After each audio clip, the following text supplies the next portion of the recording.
So now we're going to introduce the ideas of behind sliding friction, kinetic friction as it's called. And you could think to yourself, let's start with the stationary situation. Now it's got to be a lot simpler, but as it turns out, static friction is in fact always going to be harder for you to deal with than sliding friction. Sliding friction is it's hard. It's hard enough by itself.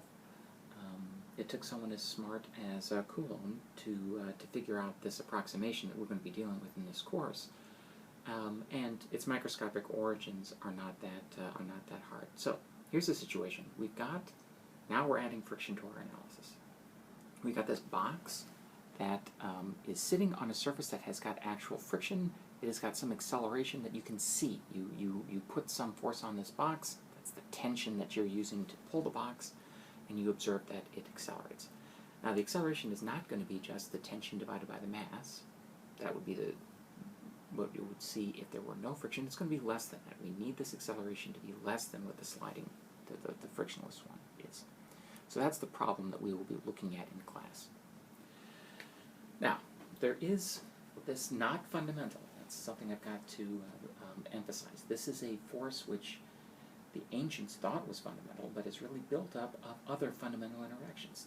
The fact that matter is made out of atoms, and those atoms, even at the smoothest atomic structures you can think of, are consisting of atoms sitting on a surface.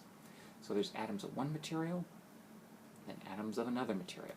And even if they're atomically smooth and polished, you still have regions where the electrons have got a big density, then a little density, big density, and little density. Each one of these surfaces has some roughness.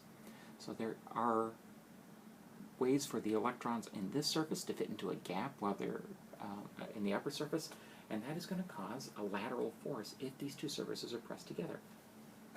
Actually, what's going to happen is you take the top material, say this thing here, it's made out of these atoms, you press it into the bottom surface, and all of the atoms, so here's the atomic structure of the bottom surface, it will deform. Even though it doesn't look like it deforms, they all have to deform because that's how forces are generated for these surfaces, which means that there's going to be a region where the atoms are angled downwards on the surface and angled upwards on the block that's getting pushed, and that is where this lateral force is going to come from. There is going to be a lateral force there, a friction force.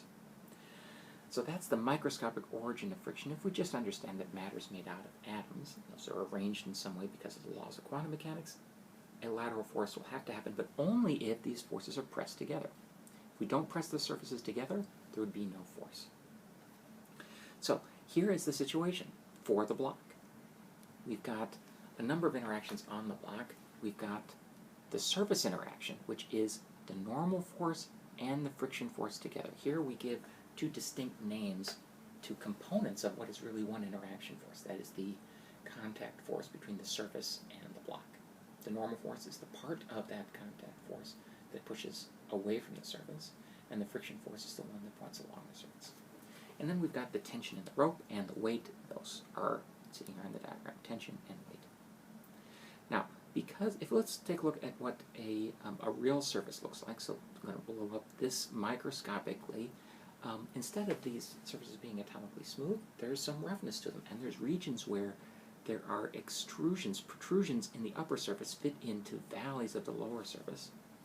So you have the material interdigitating, and that gives a lateral force. And the harder you press, the more interdigitation there is, and the larger lateral force that you get.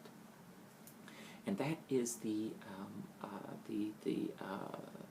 approximation that Coulomb found in an experiment. The size of the lateral force is proportional to the normal force, how they're being pressed together. And the constant that links them together is dimensionless. It's the constant, the coefficient of kinetic friction. And this is approximately true for any two sliding objects. Now, calculating from first principles what that mu k is, the mu k is a property of the material of the block and the material of the surface. If you know everything about those two materials, then you can calculate what mu k is. That is a branch of mechanical engineering called tribology. That's the study of friction, of derived friction, calculating what is the mu k for different surfaces, from first principles, starting with quantum mechanics and electrostatic interactions, that is a PhD level thesis. It can be done, but it is very tricky to simulate everything that goes on with there and get the mu k for a particular surface. So we're not going to be doing that in this class. We're not going to be calculating mu k from first principles. However, measuring it is pretty easy. You just load the two surfaces, you put a normal force on of a particular magnitude, and you measure what the friction force is. So you measure what you determine the normal force, you measure the friction force, and the ratio of those magnitudes is mu k. And the mu k is entirely a function of those surfaces. So, and I'll make this, again, emphasize this is approximate for objects which are sliding. So, for the situation we have here, I want to know exactly what this acceleration is. So the director level, the director person, I'm the director. I say we need the momentum principle to solve this. We're looking for how the object changes its motion, what its acceleration is. So we're going to need the momentum principle. We need the sliding friction approximation to tell us something about how that surface is, how the surface is interacting with the block. And those are the two things we're going to need. What I know is the mass of the block.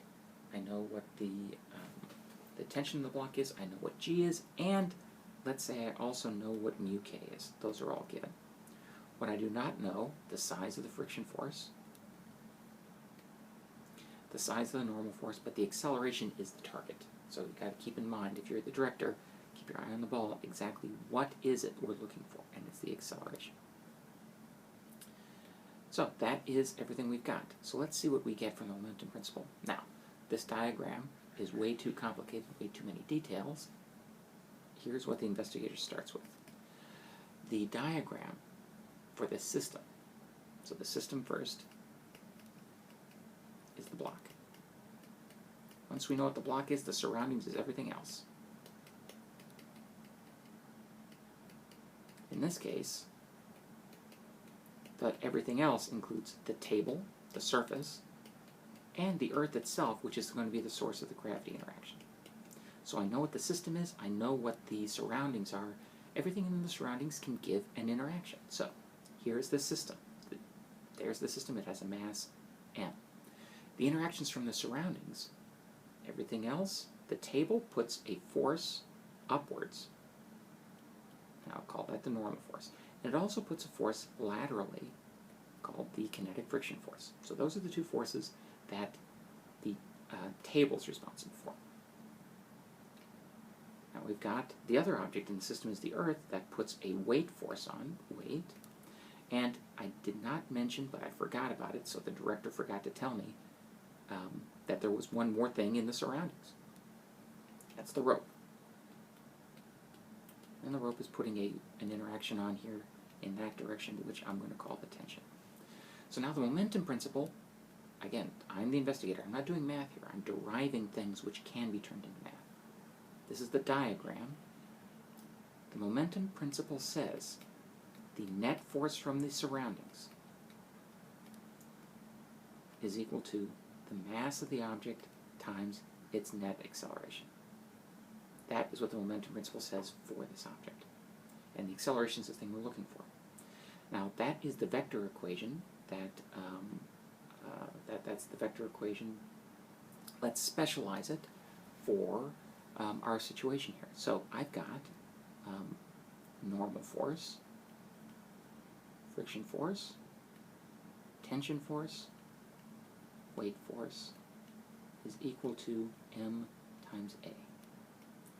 Let me write that 2 times because I'm going to give you a choice in class. This is where we're going to pick up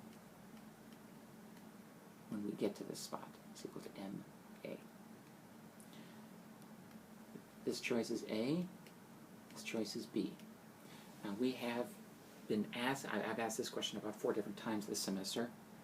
Let's put plus, plus, plus, plus. Let's try plus, minus, plus, minus. One of these 2 statements is the correct statement for the momentum principle, for adding these forces together to find out what is the net interaction here.